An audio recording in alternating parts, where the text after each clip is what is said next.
3,000 years ago, deep inside a restricted tent, sat a gold-plated chest of acacia wood. For the ancient Israelites, this object functioned as the literal throne of God on earth. Inside that chest rested 3 specific artifacts: the stone tablets of the 10 Commandments, a golden jar of manna from the wilderness, and the wooden rod of Aaron that had miraculously sprouted buds. This historical photograph shows the landscape of the River Jordan.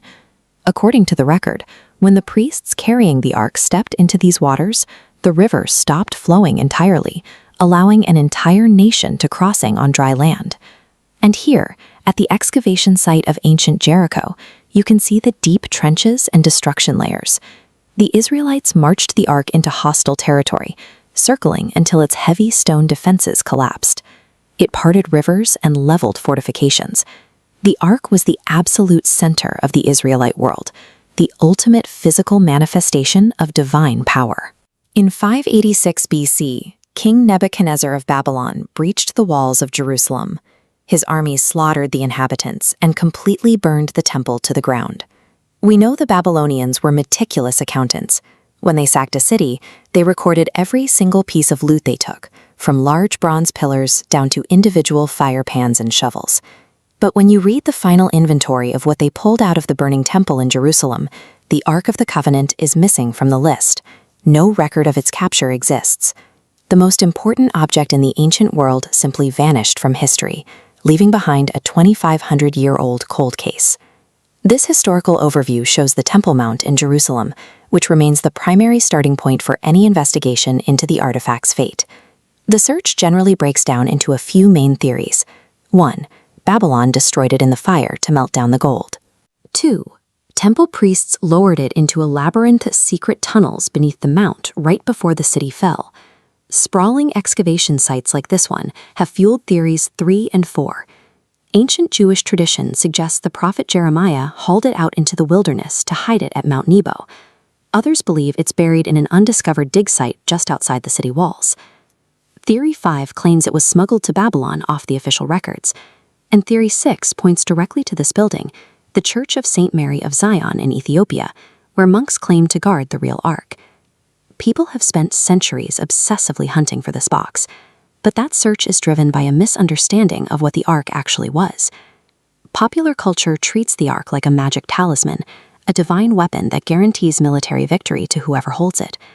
The ancient Philistines made that mistake. They defeated Israel in battle, captured the ark, and hauled it into the temple of their god Dagon. The next morning, their stone idol was shattered on the floor, and their cities were ravaged by plagues, until they begged Israel to take the box back. The ark was a restrictive mechanism. A designated high priest sprinkled an animal blood sacrifice onto the mercy seat yearly. It acted as a necessary buffer between God's absolute holiness and flawed humanity. Without this blood filter, the divine presence was lethal.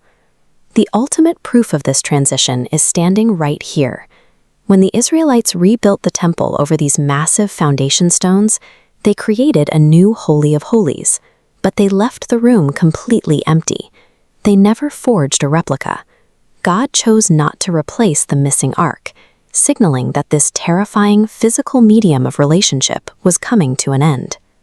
The obsession with the box's location misses the central arc of the biblical narrative. This text outlines a system of thousands of physical regulations. For centuries, these ceremonies, the priesthood, and the ark itself functioned as a detailed blueprint pointing toward a future reality. The ark held the law, manna, and Aaron's rod. Jesus became the ultimate mercy seat. Lost to history, theories place it in caves or distant lands. Jesus entered that framework to finalize it. By providing the final blood sacrifice and acting as a permanent high priest, he occupied every role that the physical ark was built to facilitate. Recall that empty room in the temple. The record states that when Jesus died, the massive, thick curtains sealing off that empty space tore from top to bottom. That tear marked a total transition. The presence of God moved from a gold-plated chest in a restricted room to the interior life of the individual believer. The ark remains lost to history because it has fulfilled its purpose.